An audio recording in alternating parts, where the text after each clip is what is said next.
eu queria inicialmente agradecer pelo convite.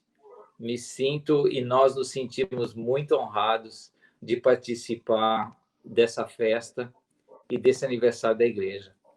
Eu já peguei um lenço aqui porque a Daís começou a falar, então as imagens na cabeça e os tempos de mais de 30 anos voltaram e realmente eu fico muito emocionado de voltar a falar com a igreja. Eu vi vários nomes na live acompanhando aqui que me trazem excelentes recordações e um tempo que foi muito abençoado na minha vida também. A Daíse falou como a gente pôde abençoar outras pessoas, mas Deus sabe o quanto fui abençoado por esse tempo e o quanto Ele também me abençoou. Eu vou parar de falar um pouco, porque eu também já estou emocionado e vou passar a palavra para a Cibele, assim ela pode falar enquanto eu recupero as minhas emoções. Olá, igreja, é um prazer estarmos aqui em família, hoje à noite, para comemorar junto com vocês mais um aniversário da igreja, 45 anos. Quanto tempo, quantas coisas, quantas bênçãos aconteceram nas nossas vidas. Foram muitos momentos, momentos de alegria, momentos de tristeza, mas em todos eles o Senhor esteve, o Senhor está conosco. Nós não temos palavras para agradecer a igreja, agradecer cada um de vocês. Eu não vou citar todos os nomes, porque pode ser que eu esqueça de alguém, mas pouco tempo atrás nós estávamos aqui neste mesmo quarto e nós estávamos numa luta tremenda, que vocês sabem, lutando para a vida. E graças a Deus, graças às orações de vocês, nós não nos sentimos sós, e nós estamos aqui para a honra e glória do Senhor. Houve um dia em que nós juntos nos ajoelhamos neste chão e choramos e pedimos a Deus mais uma chance. E o que o Francisco está fazendo hoje, pregar, é resposta da minha oração. Eu tenho orado por isso faz tempo. Eu sei o servo de Deus que ele é, e durante todos esses anos, isso não mudou. Ele continua com a mesma integridade, com a mesma sinceridade e com o mesmo coração de um homem, um grande homem de Deus. A nossa vida deu muitas voltas. Hoje nós estamos fora do Brasil, nos Estados Unidos, mas nós estamos perto, porque a internet, graças a Deus, aproximou-nos e nós podemos estar dentro da casa de vocês, não importa de que lugar nós estejamos. E eu quero dizer que é um tempo novo, é um tempo diferente, mas é um tempo de arrependimento, um tempo da gente se aproximar do Senhor e escutar a voz dele.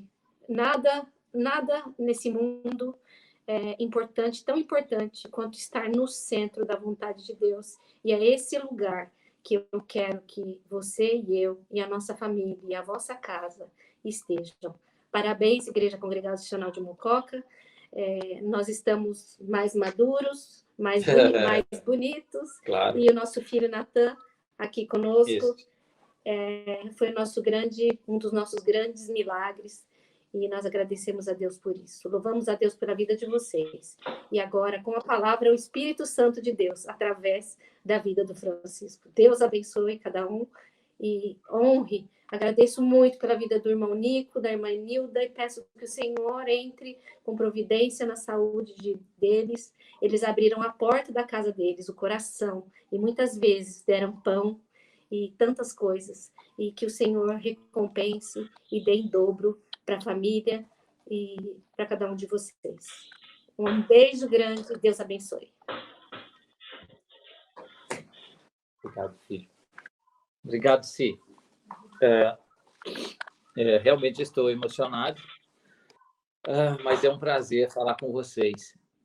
Eu estive pensando, assim que o pastor me convidou, o que eu poderia falar e trazer para a igreja. Aniversário de 45 anos e algo me passou. Realmente voltaram muitas imagens de tudo aquilo que aconteceu, como a igreja era pequena no começo, mas nós vimos, pela graça de Deus, como ela pôde crescer. Aquilo que a Daís comentou é bem verdade.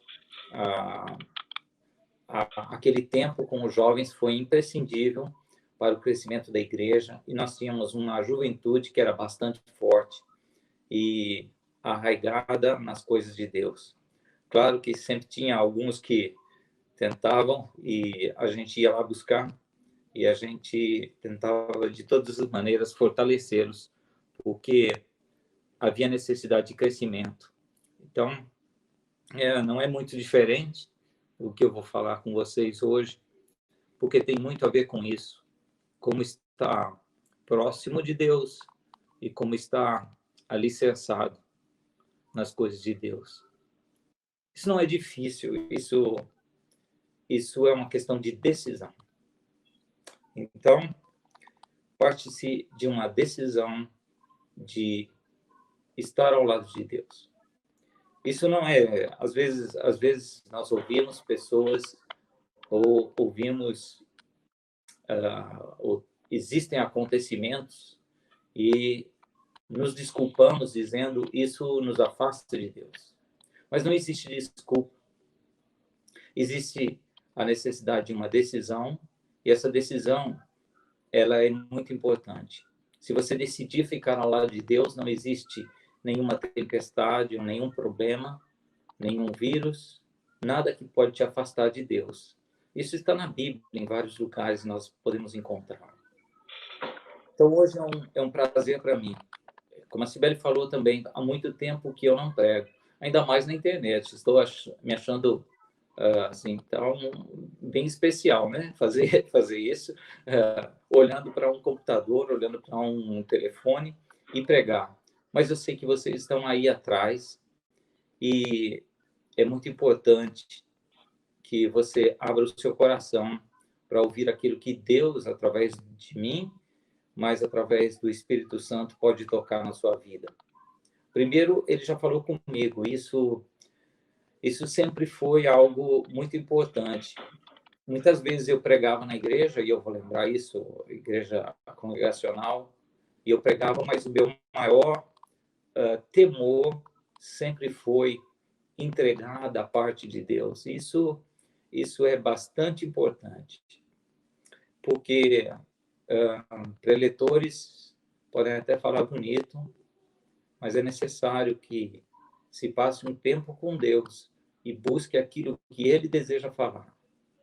Eu achei bastante interessante o culto de ontem, porque eu ouvi, e vocês vão ver que tem uma relação com o mesmo e próximo texto que foi lido pelo presbítero Pedro e que foi explicado por ele na busca da felicidade. Eu queria que vocês abrissem a Bíblia comigo em Jeremias, capítulo 17, versículos de 5 a 8. Eu vou abrir a minha aqui, eu dou um tempo para que você abra aí a sua. Em Jeremias, capítulo 17, e nós vamos ler os versículos de 5 a 8. Em Jeremias, capítulo 17, versículos de 5 a 8.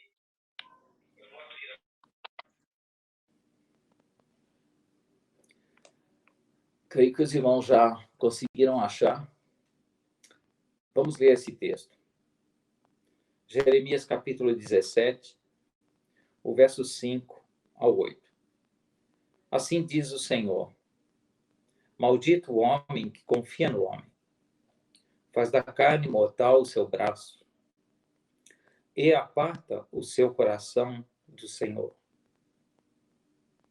Porque será como o arbusto solitário no deserto, e não verá quando vier o bem.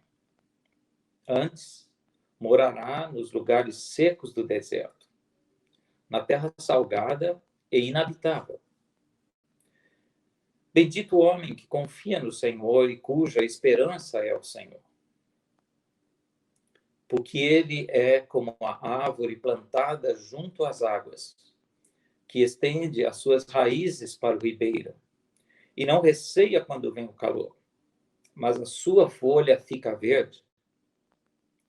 E no ano de sequidão não se perturba, nem deixa de dar fruto. Esse é um texto bastante interessante, e logo você viu que tem uma relação com o texto de ontem, até se parece um pouco, quando fala da árvore plantada junto a ribeiro de águas. Trazendo um pouco o contexto de Jeremias aqui, era uma época em que Israel já havia sido levado cativo. E ele estava falando, Jeremias, que pregou durante cerca de 40 anos, estava falando para as duas tribos que restaram, e que se chamava Judá, cuja capital era Jerusalém. Ele falava com essas pessoas que haviam ficado no país e que viram seus irmãos serem levados cativos. A outra parte do norte não existia mais.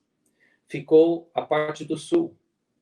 E a parte do sul, Judá, deveria, ou ao menos era o que Jeremias esperava, deveria ter aprendido com aquilo que Deus estava ensinando a Israel, a parte do norte. Porque eles transgrediram e se afastaram de Deus. Então restava Judá, que tinha também a mesma sentença determinada por Deus. E naqueles 40 anos que Jeremias estava pregando, ele tinha essa esperança de que o povo se arrependesse. Era com essa intenção que Jeremias pregava. E até no primeiro tempo em que ele pregou, o rei era Josias. Josias fez, segundo a Bíblia, o que era bom e reto aos olhos do Senhor. E nos dias do rei Josias, ele andou por toda a terra. E ele foi retirando os altos para os ídolos. Ele foi retirando os sacerdotes que ali cultuavam deuses falsos. Ele foi retirando feitiçaria, ele retirou sacerdotes que estavam dedicados aos ídolos. Josias fez bastante. Fez aquilo que era reto aos olhos do Senhor, retirando o máximo que ele podia do pecado que estava enraizado na vida de Judá. Se você lê o começo desse capítulo 17, fala que o pecado de Judá estava como um ponteiro de ferro e como um diamante pontiagudo gravado na tábua do coração deles. Imagine como o pecado estava enraizado. E apesar de todos os anos que Josias, o rei Josias, tentava retirar as abominações, os pecados, além disso, ainda assim, se permanecia em Judá o desejo de pecar. E eles até se lembravam, no versículo 2, diz que seus filhos se lembravam dos postes ídolos e dos montes, das árvores frondosas e sobre os altos outeiros onde eles adoravam os outros deuses, os falsos deuses. Essa era a situação, esse era o contexto. Era o contexto que estava, onde estava pregando Jeremias. A situação não era fácil. A situação era de apostasia, de idolatria. A situação era de amar mais a Baal e os seus feitiços, com sacerdotes corrompidos adorando toda sorte de estrelas. E a Bíblia comenta que eles adoravam toda sorte de estrelas, sol, lua e planetas. Eram casos de prostituição e até sacrifício de filhos e filhas a Moloque existia. A situação não era fácil. Mas Jeremias constantemente pregava e vinha e recebia da parte do Senhor uma palavra e transmitia com intenção de que as pessoas se arrependessem. O profeta, então, fala com essa esperança. E ele chega nesse texto aqui, onde é interessante nós comentarmos. Quem fala não é Jeremias. O versículo 5 começa dizendo, assim diz o Senhor. E nós vamos para uma parte de versículo que muita gente conhece. Essa parte que diz, maldito é o homem que confia no homem. Esse texto é bastante interessante porque nós ouvimos até no meio não cristão pessoas falando isso. E nem sabem de onde vem. Parece um chavão, um ditado. Maldito o homem que confia no homem. E há falsas interpretações ou erradas interpretações com relação a isso. Há uma segunda interpretação que é próxima da verdade, é dizer que Judá confiava mais nele contra os inimigos que viriam. Mas o que está sendo falado aqui da parte de Deus para Judá era: maldito você, homem, ou amaldiçoado você que confia em você mesmo e que tem na sua autoconfiança e na sua própria capacidade e que pensa que você é capaz de resolver os seus próprios problemas. O que Deus vem trazer aqui é um contraste entre os versículos 5 e 7, que você pode ver Deus dizendo: maldito o homem que confia no homem, e no verso 7, bendito o homem que confia no Senhor. Deus traz esse contraste, é sobre isso que nós vamos falar, onde um é maldito, o outro é bendito. Onde um confia em si mesmo, tem sua autoconfiança, e o outro decide confiar em Deus. Um é autossuficiente e não precisa de ninguém, e o outro depende de Deus. Deus traz essa palavra e põe na boca de Jeremias para ajudar.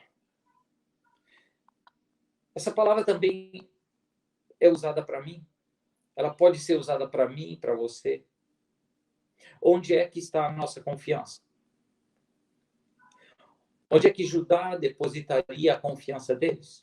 E onde é que as pessoas, um a um, depositariam as suas confianças?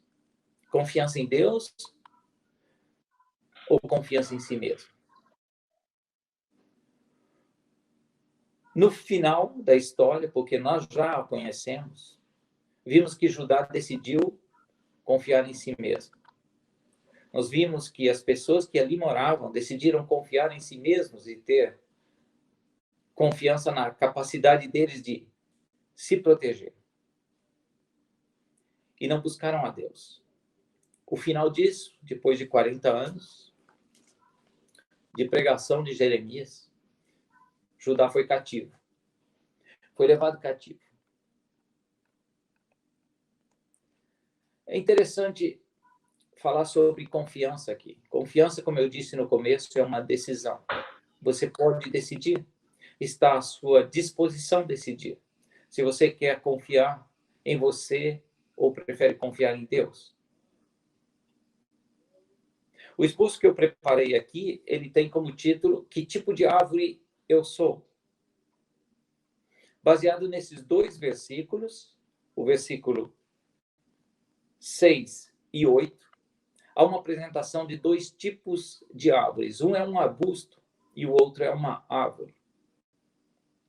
Nós vamos entrar em mais detalhes em cada um deles para ver a diferença que Deus traz e o contraste que ele mostra, a fim de mostrar aquele que confia em si mesmo, que tem autoconfiança e que não precisa de Deus, quem é e o que acontece.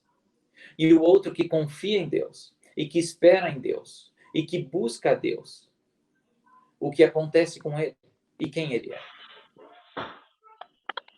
O primeiro é o arbusto. O versículo 5 e 6 vem dizendo: maldito o homem que confia no homem, faz da carne mortal o seu braço e aparta o seu coração do Senhor. Porque será como o arbusto solitário no deserto, e não verá quando vier o bem. Antes morará nos lugares secos do deserto, na terra salgada e inabitável. Esse homem não precisa de Deus. Esse homem não busca Deus. Esse homem não busca e não o consulta. A Bíblia diz que ele aparta o seu coração do Senhor. Apartar, ele ir para longe. Ele faz seus próprios planos. E eu queria parar um pouco aí para que você pense na sua vida, para que eu pense na minha. Quantas vezes eu decidi meus planos? Quantas vezes eu decidi ir para a direita ou a esquerda? Quantas vezes eu não precisei ou não pensei que precisaria de Deus e decidi por mim mesmo?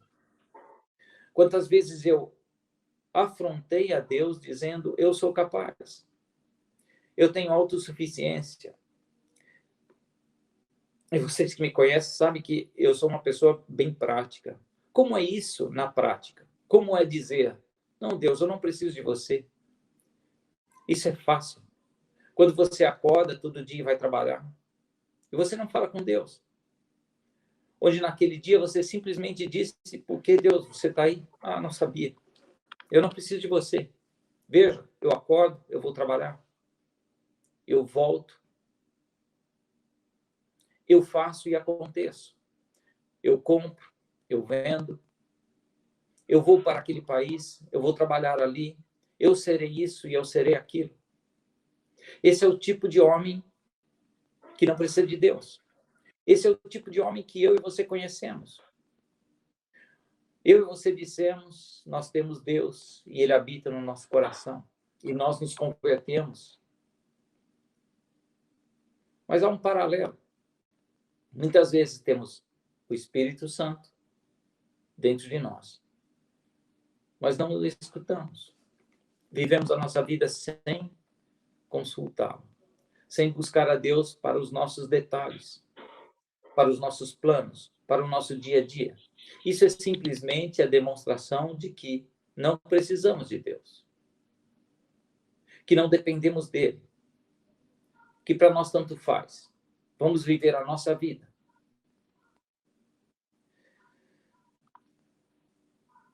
Muitas vezes eu agi assim. Creio que você também. Muitas vezes não o consultamos nas nossas grandes decisões ou pequenas decisões.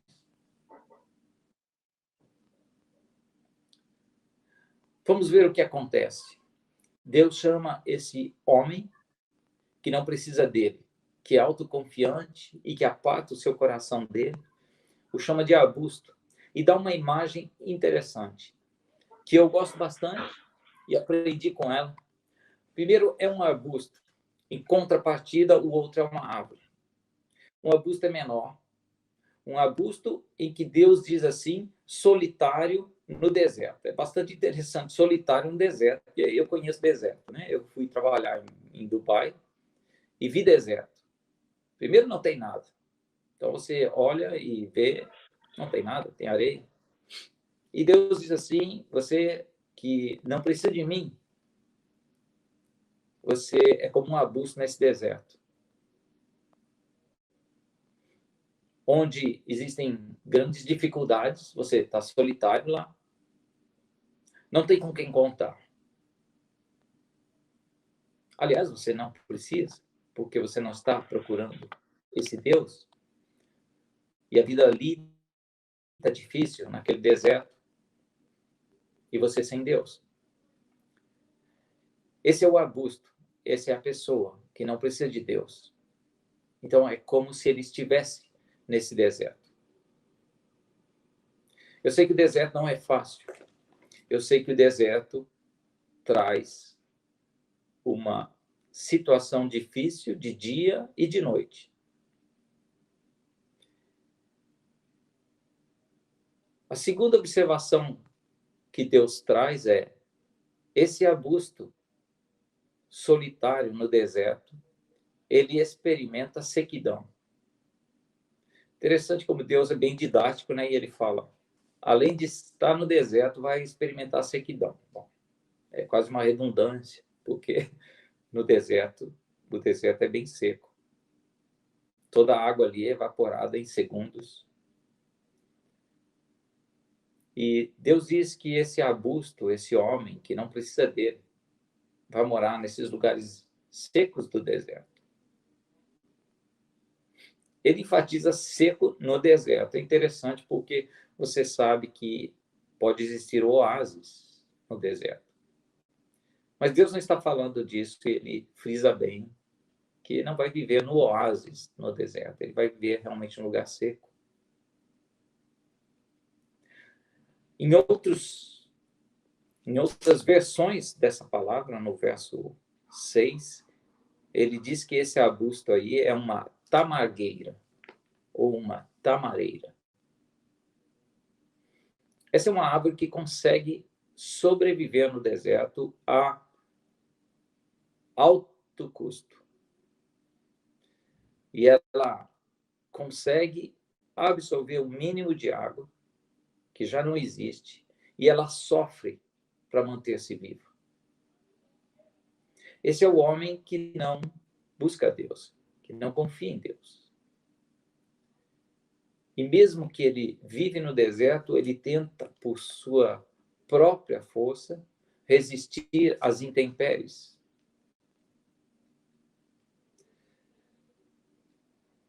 Existe outra passagem na Bíblia que fala da mulher samaritana. A mulher samaritana, ela vai a Jesus, escuta Jesus, e depois que ela entende quem é, ela diz, eu quero essa água viva. E Jesus diz, quem tem sede, vem a mim e beba. Isso está em contraposto com a situação desse homem que não confia em Deus, que não busca Deus e que é autoconfiante. Ele não precisa da água.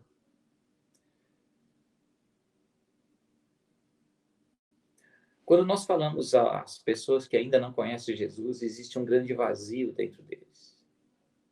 Eles precisam dessa água viva, que é Jesus. Eles precisam escutar sobre essa água viva, porque eles estão nesse deserto. E é exatamente o que eles necessitam, de água. Mas essa pessoa que está no deserto e que não confia, não pode produzir água de si mesmo. E não pode conseguir água por si. Está no lugar seco e no deserto. A terceira característica desse arbusto é que é um arbusto improdutivo. Mais uma vez, Deus é bem didático. Bom, já está. É um arbusto, vive no deserto, está no lugar seco e é improdutivo. Ok. É improdutivo porque está numa terra salgada e inabitável. Não é necessário ser um agricultor para entender que uma terra salgada é difícil de plantar. Uma terra salgada é imprópria para qualquer cultivo. É imprópria para que nasça algo ali. É o homem que não confia em Deus. É o homem que confia em si mesmo. Com dificuldade, ele vai conseguir produzir algo. E mesmo que ele tente, ele consegue com grandes dificuldades. É um lugar inabitável. É um lugar onde o arbusto vive solitariamente. Existem outras figuras ainda que a Bíblia traz com relação a um arbusto. Ela traz também a figura da figueira estéril, onde Jesus passa e não encontra figo, e a amaldiçoa. Tem uma outra figura em João, onde os ramos secos são retirados e queimados, e são retirados da videira. Essas são imagens que Deus traz. A pergunta que eu faço é, como é que está a minha situação? Como é que no meu dia a dia ou na minha vida está essa confiança? Onde tenho colocado? Onde tenho colocado na prática? Estou confiando mais em mim, na minha capacidade, no meu potencial, na minha inteligência, naquilo que posso fazer, naquilo que vou fazer, naquilo que pretendo fazer, nos meus planos atuais, futuros, o que é que eu estou decidindo? Serei esse arbusto solitário? Sou eu esse arbusto que vive numa terra seca e com dificuldades estou vivendo? E não consigo produzir frutos? Porque a situação é inóspita. Eu não consigo. E tudo depende da confiança, onde coloco. Porque na segunda parte, Deus traz uma outra figura. E já é um outro terreno. Deus diz, não é mais arbusto, aquele que confia, é uma árvore.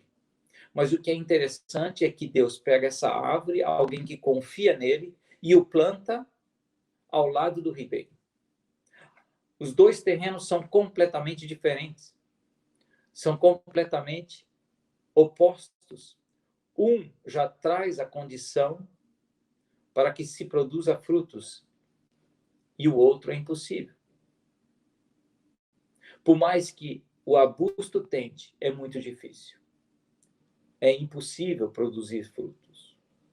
Enquanto o outro, a árvore, ela já tem condições, mas na dependência do ribeiro de produzir frutos. Essa a segunda parte que Deus traz e fala nos versos 7 e 8 sobre a árvore. A árvore é o homem que confia em Deus. Verso 7 diz: Bendito o homem que confia no Senhor e cuja esperança é o Senhor. Porque ele é como árvore plantada junto às águas, que estende as suas raízes para o ribeiro. Parece que Deus está lendo o Salmo 1. É exatamente o que é colocado lá, que foi lido ontem. Árvore plantada junto a ribeiro. O ribeiro, você já entendeu, é Jesus. A água é ele mesmo. Mas tem um detalhe muito interessante que Deus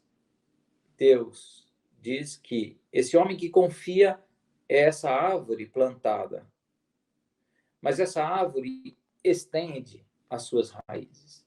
E isso, mais uma vez, cabe a mim e a você. Confiamos em Deus, mas as nossas raízes devem ser estendidas ou ir em direção à água, à fonte viva, aquele que pode dar água à samaritana, pode dar água a mim. E por que essa água nos é oferecida através das raízes, nos dando condições e nos nutrindo, podemos estar ali como árvore frondosa, crescer, estar alicerçados.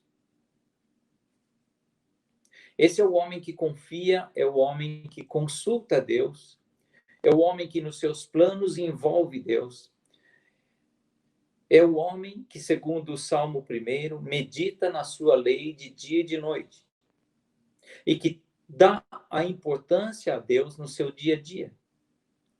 Não é aquele que abandona e não precisa, mas é aquele que sente a dependência do ribeiro, sente a dependência de Deus. E traz Deus na sua vida. Esse é o homem que confia e que é tratado como árvore.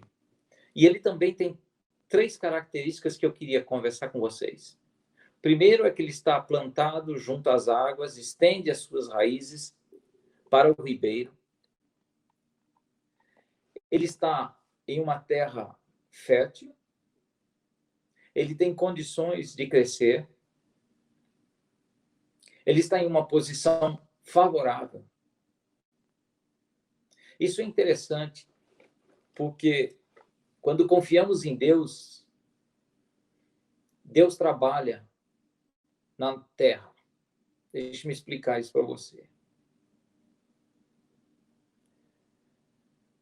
Quando você confia em Deus, Deus trabalha nas circunstâncias que estão ao seu redor. Ele te dá essa terra fértil e favorável. E ele trabalha por você. E ele te planta ali. E você tem, então, condições. Mas não esquece, é na dependência dele. Foi ele que te plantou ali. E ele que te dá água. E você é a árvore que necessita, dia após dia, desses nutrientes e dessa água para estar alimentado, alicerçado, sustentado. É alguém que não enfraquece.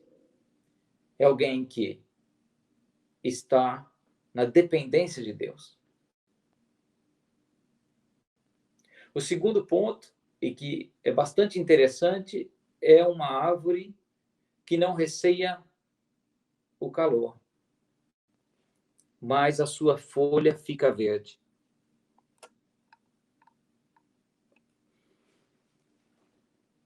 Folha verde é difícil de cair, né? Quando vem o outono, a folha começa a ficar amarela e depois aí ela vai cair. No caso da árvore e da pessoa que confia em Deus, diz que a sua folha fica verde. Ele não receia o calor. Folhas verdes não caem, não esmorecem. E mesmo que o calor venha, e mesmo que a circunstância mude, e que faça soprar um vento contrário, e quando tudo não vai bem, a sua folha fica verde. E você talvez tenha conhecido ou tenha vivido experiências quando o calor vem na sua vida, quando as tempestades, ventos contrários aparecem. Mas se você confia em Deus, apesar de tudo o que está acontecendo, você permanece firme. A sua folha fica verde. No Salmo 1, fazendo alusão e comparação, diz lá que as folhas não murcham, que as suas folhas não murcham.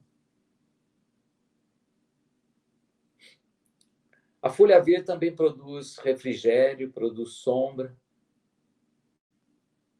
E aquele que confia em Deus tem as suas folhas verdes, e você pode imaginar como folhas verdes e que trazem sombra e refrigério às pessoas, vão fazer que outros se aproximem de você. Vai fazer com que outros queiram estar ao seu redor, ou sob a sua proteção, ou ver por que é que a sua folha está verde. É porque você confia em Deus. É porque você confia em Deus que você exteriormente sempre estará muito bem, viçoso, bonito, e as pessoas vão olhar para aquela árvore, olhar para você e ver o vento e ver como você consegue resistir, porque a sua confiança está em Deus. O terceiro ponto que Deus traz aqui e fala sobre essa árvore, diz assim que no ano da sequidão, essa árvore não se perturba e ainda dá fruto. Nós estamos vivendo um ano especial. Começou bastante especial, continuará por certo tempo. Mas não só esse ano. Existem outras situações adversas na sua vida, na minha vida, que vêm como vento, que vêm como um ano de sequidão, que vêm como um ano de dificuldades em todas as áreas. Mas aquele que confia como árvore, e ele não se perturba. Ele não se perturba, apesar das circunstâncias externas, porque ele está alicerçado e, mais uma vez, dependendo daquele ribeiro. Buscando a Deus, em Salmo 1, meditando na sua lei de dia e de noite, entregando seus planos e confiança completas a Deus.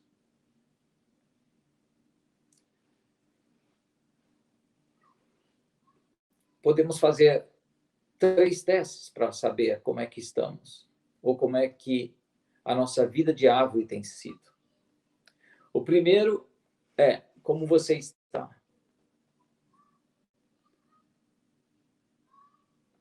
Você está estendendo suas raízes e buscando se alimentar para se sustentar e não enfraquecer. Segundo teste é da folha verde, o que tem acontecido quando os ventos contrários aparecem. Você tem se mantido firme ou tem caído? Sua folha permanece verde? E o terceiro, quando os ventos contrários aparecem, como é que está a sua inquietação interior? se sentindo perturbado, ansioso, quando um vento contrário aparece. Eu gosto bastante desses dois exemplos porque são práticos e Deus traz esses dois tipos de árvores a fim de que eu entenda a grande diferença que existe naquele que diariamente busca, medita na sua lei dia e noite, entrega seus planos, o seu dia e vive com Deus na sua vida, que convida Deus para viver com Ele no seu dia hoje e que entrega o seu futuro nas mãos dele, esperando que Ele venha e que Ele dirija a sua vida. Essa é uma grande diferença com relação àquele que tenta por seus esforços e a sua autoconfiança, mas é como uma busta no deserto, onde frutificar ali será extremamente difícil. Assim, viver com Deus e confiar nele para que ele dirija a nossa vida é até mais fácil. É até mais simples, porque ele trabalha nas circunstâncias. E quando as circunstâncias serão contrárias, teremos ainda força. O arbusto na circunstância contrária será arrancado facilmente e desaparecerá. A árvore, não. A árvore permanecerá. As folhas ainda estarão ali. Se você se alicerçar, buscar em Deus e na sua palavra, esse constante alimento e deixar a sua vida ser dirigida por Ele. Judá, no final, foi ao cativeiro. E eles decidiram confiar em si mesmos, tomaram essa decisão, desapareceram por 70 anos.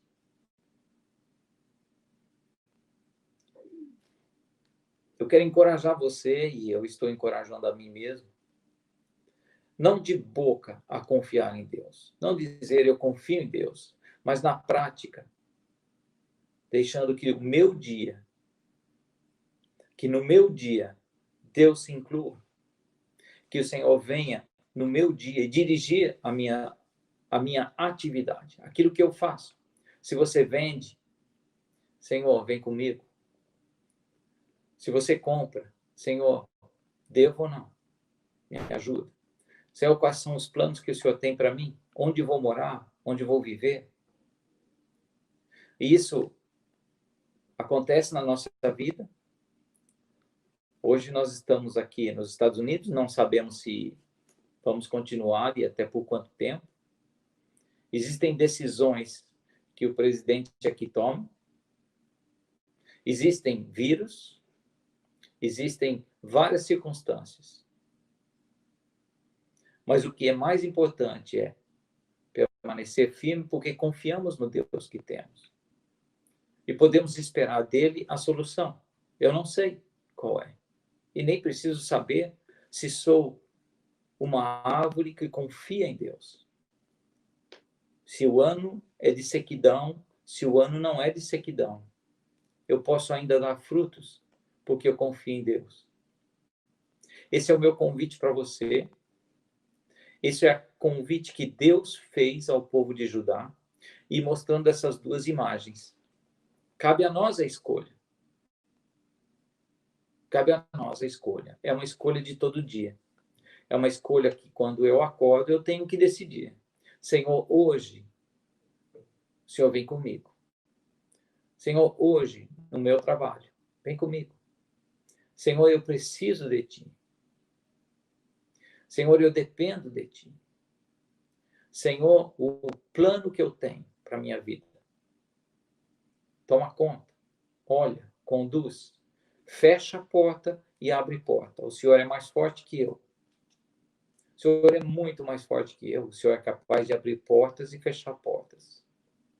Deus fez assim com grandes reis e faraós. Se você consultar a Bíblia e ver quantos reis se inclinaram e fizeram a vontade de Deus e quantos outros decidiram não fazer aquilo que Deus queria. Cabe a nós a decisão, cabe a você e a minha decisão. Cabe à igreja a decisão.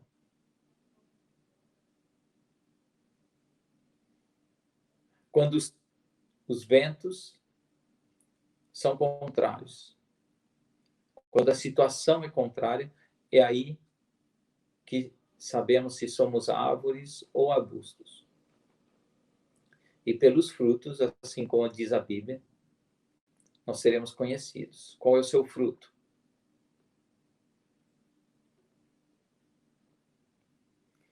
Eu queria orar com vocês, queria que Deus, através do seu Espírito, continue com essa palavra e falando no seu coração,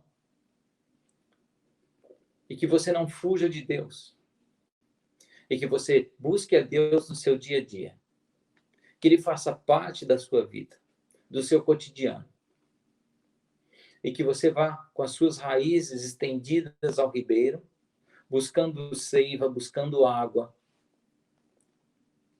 para se fortalecer. Esse ano é bastante especial e nós podemos aproveitar essa oportunidade que estamos tendo de nos concentrar mais nos nossos afazeres, porque ficamos mais tempo em casa, porque temos que fazer mais atenção e temos todo o tempo de nos dedicar e buscar a Deus. Eu quero fazer esse convite a você, para deixar Deus dirigir a sua vida. Ele tem dirigido a nós, tem nos abençoado, tem nos levado, e Deus sabe como o desejo do meu coração era conhecer o mundo. Eu queria trabalhar em área turística, um dia eu conto para vocês. E Deus me trouxe, me levou e continuará me levando a outros lugares. Em todos eles, eu preciso dar fruto. Mas se eu confiar nele, tudo isso é natural. Se eu buscar a palavra dele, e se eu buscar a fonte de água viva, os frutos são naturais.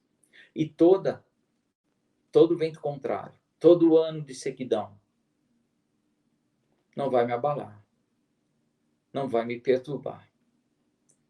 Esse é o alicerce da nossa fé. Vamos orar.